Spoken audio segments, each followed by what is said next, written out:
Advocate P Krishnadas, പരസ്പരം മുഖത്തേക്ക് നോക്കാതെ മിണ്ടാൻ പോലും പറ്റാത്ത രീതിയിലേക്ക് സംഘർഷം സർക്കാരും ഗവർണറും തമ്മിലുണ്ടായിരുന്നു.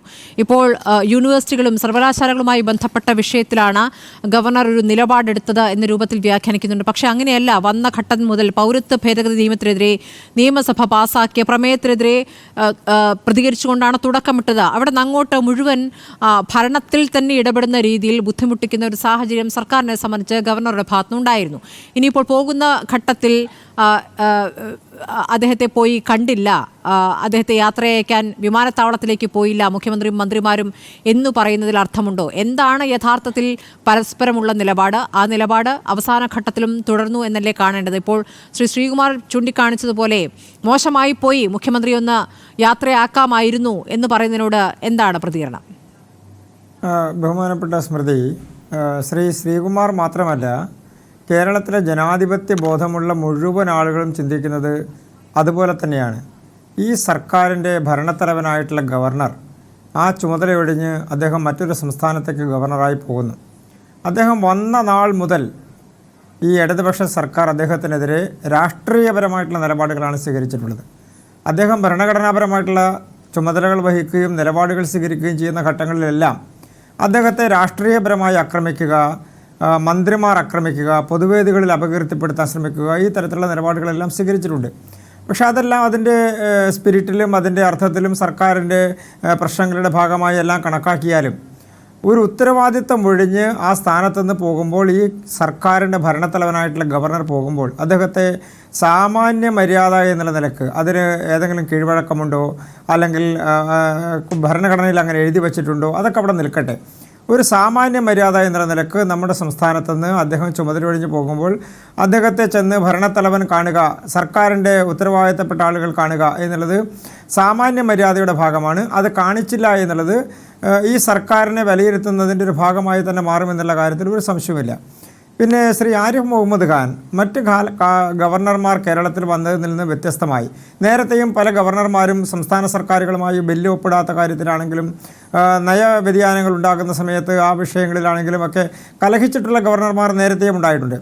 പക്ഷേ ശ്രീ ആരിഫ് മുഹമ്മദ് ഖാൻ ഗവർണറായി വന്നതിന് ശേഷം ഭരണഘടനാനുസൃതമായി ഉത്തരവാദിത്തങ്ങൾ നിറവേറ്റേണ്ട എല്ലാ കാര്യങ്ങളിലും അദ്ദേഹം എടുത്തിട്ടുള്ള നിലപാടുകൾ ഒരു ഭരണഘടനാനുസൃതം എന്നുള്ളതിനേക്കാൾക്കപ്പുറത്ത് സാധാരണക്കാർക്ക് ബോധ്യപ്പെടുന്ന രീതിയിലായിരുന്നു എന്നുള്ളതാണ്. സർക്കാരിനത് രുചിച്ചിട്ടുണ്ടാവില്ല, സർക്കാരിൻ്റെ അഴിമതിക്ക് അദ്ദേഹം കൂട്ടുനിന്നിട്ടുണ്ടാവില്ല, സർക്കാരിൻ്റെ സ്വജനപക്ഷപാതത്തിനെതിരെ അദ്ദേഹം നിലപാട് സ്വീകരിച്ചിട്ടുണ്ടാകും, സർവകലാശാലകളുടെ നിയമനങ്ങളെ അദ്ദേഹം എതിർത്തിട്ടുണ്ടാകും, അതൊക്കെ ഉണ്ടാകും. പക്ഷേ അതേ സമയത്ത് തന്നെ കേരളത്തിലെ നിരവധി ദുരന്തമുഖങ്ങളിൽ പ്രശ്നങ്ങൾ അനുഭവിക്കുന്ന ആളുകളുടെ അടുത്തേക്ക്, അതുപോലെ തന്നെ കുടുംബങ്ങൾ അദ്ദേഹത്തെ കാണാൻ വരുന്ന സമയത്ത്, പ്രത്യേകിച്ച് വിദ്യാർത്ഥികൾ മരണപ്പെടുന്ന സാഹചര്യമുണ്ടായപ്പോൾ, ചില കുട്ടികൾ മരണപ്പെടുന്ന സാഹചര്യമുണ്ടായപ്പോഴൊക്കെ അദ്ദേഹം ആ കുടുംബങ്ങളിലേക്ക് അങ്ങോട്ട് ചെന്ന് കാണുകയും അവരെ ആശ്വസിപ്പിക്കുകയും ചെയ്യുന്ന സാഹചര്യമുണ്ടായി. സർക്കാരിൻ്റെ പ്രതിനിധികൾ പോലും പോകാൻ മടിച്ചിരുന്ന ഘട്ടങ്ങളിൽ പോലും ബഹുമാനപ്പെട്ട ഗവർണർ അദ്ദേഹത്തിൻ്റെ ഭരണത്തലവൻ എന്നുള്ള നിലക്ക് അദ്ദേഹം ആ സ്ഥലങ്ങളിൽ അവിടുത്തെ കുടുംബാംഗങ്ങളെ കാണാനും ആശ്വസിപ്പിക്കാനും പോയ സാഹചര്യം നമ്മൾ കണ്ടതാണ്. പ്രത്യേകിച്ച് ദുരന്തമുഖങ്ങളിൽ അത് കേരളത്തിൽ അദ്ദേഹം വന്നതിന് ശേഷമുണ്ടായിട്ടുള്ള എല്ലാ ദുരന്തമുഖങ്ങളിലേക്കും അദ്ദേഹം കടന്നു ചെല്ലുകയും അവിടുത്തെ ആളുകളെ ആശ്വസിപ്പിക്കുകയും ജനാധിപത്യപരമായ ഇടപെടൽ നടത്തുകയും ചെയ്തിട്ടുള്ള ഒരു ഗവർണറാണ്. അപ്പോൾ നേരത്തെ ശ്രീകുമാർ സൂചിപ്പിച്ചതുപോലെ തന്നെ ശ്രീ ആരിഫ് മുഹമ്മദ് ഖാനെ വിലയിരുത്തുന്നതിൽ സർക്കാർ പരാജയപ്പെട്ടു എന്ന് മാത്രമേ കാണാൻ കഴിയൂ.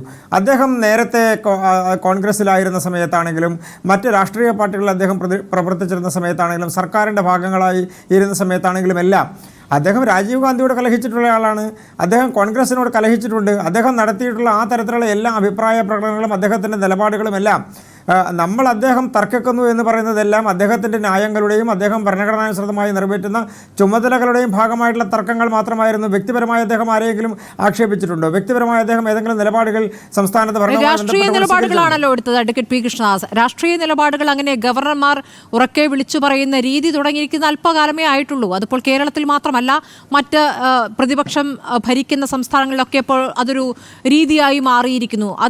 അതിൽ കുറച്ചു മുമ്പനായിരുന്നു യഥാർത്ഥത്തിൽ ആരിഫ് മുഹമ്മദ് ഖാൻ എന്നുള്ളതാണ്. സ്മൃതി, അങ്ങനെ കാണേണ്ടതില്ല എന്നുള്ളതാണ് എൻ്റെ അഭിപ്രായം. അതിൻ്റെ പ്രധാനപ്പെട്ട കാരണം അദ്ദേഹം എവിടെ നിന്നാണ് ഈ സർക്കാരിന് അനഭിമതനായത്? അദ്ദേഹം സർവകലാശാലകളിലെ സ്വജനപക്ഷപാതപരമായിട്ടുള്ള നിയമനങ്ങളുമായി ബന്ധപ്പെട്ടുകൊണ്ട് അത് നടക്കില്ല എന്നുള്ള നിലപാട് സ്വീകരിച്ചു. ഈ സർക്കാർ ചില ആളുകളെ അവരുടെ ഇഷ്ടത്തിനനുസരിച്ച് VC-മാരായി നിയമിക്കണം എന്ന് പറഞ്ഞു. അത് സെർച്ച് കമ്മിറ്റിയുടെ ലിസ്റ്റിൻ്റെ അടിസ്ഥാനത്തിൽ യോഗ്യതയുള്ളവരെ മാത്രമേ നിയമിക്കാൻ കഴിയൂ എന്നുള്ള നിലപാട് അദ്ദേഹം സ്വീകരിച്ചു. അപ്പോൾ തങ്ങൾക്ക് ഇഷ്ടമുള്ള, ഇപ്പോൾ എല്ലാ സർക്കാരുകളും അങ്ങനെ ചെയ്തിട്ടില്ലേ എന്ന അങ്ങയുടെ ചോദ്യമുണ്ടെങ്കിൽ ആ ചോദ്യത്തിന് സ്വാഭാവികമായും അതിന് വഴങ്ങുന്ന ഗവർണർമാരുണ്ടായി കാണും. പക്ഷേ അദ്ദേഹം അതിന് വഴങ്ങിയില്ല എന്നുള്ളതാണ്. അങ്ങനെ വരുമ്പോൾ സ്വാഭാവികമായും സർവകലാശാലകളുടെ വൈസ് ചാൻസലർമാരുടെ നിയമനവുമായി ബന്ധപ്പെട്ടുകൊണ്ട് ഉരുത്തിരിഞ്ഞു വന്ന എല്ലാ പ്രശ്നങ്ങളും ഏതെങ്കിലും തരത്തിൽ ഈ സർക്കാരിന് വിജയിക്കാൻ കഴിഞ്ഞോ? ഏതെങ്കിലും സർക്കാരിൻ്റെ ഇഷ്ടത്തിനനുസരിച്ചുള്ള ആളുകളെ നിയമിക്കാൻ വേണ്ടി കഴിഞ്ഞോ? താങ്കൾ ഈ സർവകലാശാല പറയുമ്പോൾ അതിലല്ല തുടങ്ങിയതെന്നാണ് ഈ നേരത്തെ തന്നെ സൂചിപ്പിച്ചത്. ഈ പൗരത്വ ഭേദഗതി നിയമത്തിനെതിരെ സംസ്ഥാന സർക്കാർ ഒരുമിച്ച്, ഭരണപക്ഷവും പ്രതിപക്ഷവും ഒരുമിച്ച് പാസാക്കിയ പ്രമേയത്തിനെതിരെ പ്രതികരിച്ചുകൊണ്ടാണ് അദ്ദേഹം തുടങ്ങിയത്. അപ്പോൾ ആദ്യം മുതൽ BJP നിലപാട് അദ്ദേഹം വളരെ വ്യക്തമാക്കിക്കൊണ്ട്, കേന്ദ്ര സർക്കാരിന്റെ നിലപാട് വ്യക്തമാക്കിക്കൊണ്ട് അദ്ദേഹം രാഷ്ട്രീയ പ്രതികരണങ്ങൾ നടത്തി തുടങ്ങി. അതൊരു തുടക്കമായിരുന്നു. സ്മൃതി, അങ്ങനെയല്ലല്ലോ അതിനെ കാണേണ്ടത്. കേരളത്തിൻ്റെ നിയമസഭ വ്യത്യസ്തമായൊരു നിലപാട് സ്വീകരിച്ചുകൊണ്ട്, പൗരത്വ ഭേദഗതി നിയമവുമായി ബന്ധപ്പെട്ടുകൊണ്ട് രാഷ്ട്രീയപരമായ നിലപാട് സ്വീകരിച്ചുകൊണ്ട്, ആ രാഷ്ട്രീയത്തിൻ്റെ അടിസ്ഥാനത്തിൽ സഭ ഒരു പ്രമേയം പാസ്സാക്കുന്നു. ആ പ്രമേയം ആത്യന്തികമായി എന്തെങ്കിലും ഒരു മാറ്റമുണ്ടാക്കാൻ പോരുന്നതാണോ? അല്ലല്ലോ. പക്ഷേ രാഷ്ട്രീയ നിലപാടുകൾ പ്രഖ്യാപിക്കുകയാണ്. അത് UDF ആണെങ്കിലും LDF ആണെങ്കിലും അവരുടെ രാഷ്ട്രീയ നിലപാട് നിയമസഭയ്ക്കകത്ത് പ്രമേയമായി കൊണ്ടുവരികയാണ്. എന്താണ് അദ്ദേഹം സ്വീകരിച്ച നിലപാട് ആ കാര്യത്തിൽ? അങ്ങനെ ഭരണഘടനാപരമായി ഒരു നിയമം പാസ്സാക്കാനുള്ള ശ്രമം കേന്ദ്ര ഗവൺമെൻറ് നടത്തുമ്പോൾ, അല്ലെങ്കിൽ അത് നടപടി കൊണ്ടുവരുമ്പോൾ അതിന് ഭരണഘടനാ ചുമതലയിൽ ഇരുന്നു കൊണ്ട് ഒരാൾക്ക് എതിർക്കാൻ കഴിയില്ല എന്ന അദ്ദേഹത്തിൻ്റെ നിലപാട് ശരിയല്ലേ? അതിനെ എങ്ങനെ തെറ്റാണെന്ന് പറയാൻ വേണ്ടി കഴിയും?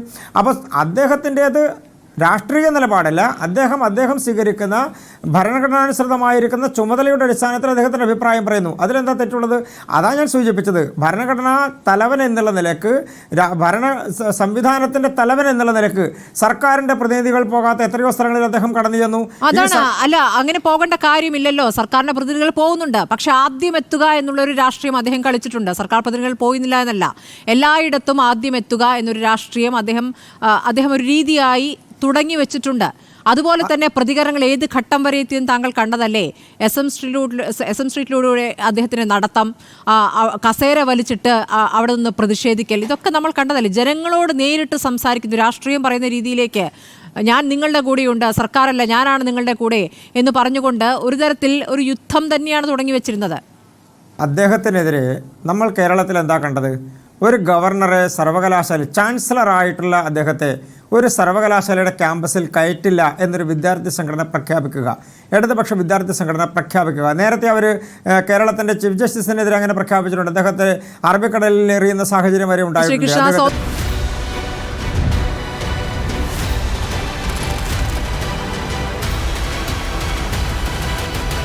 ഡിബേറ്റ് വിത്ത് സ്മൃതി പരുത്തിക്കാട്.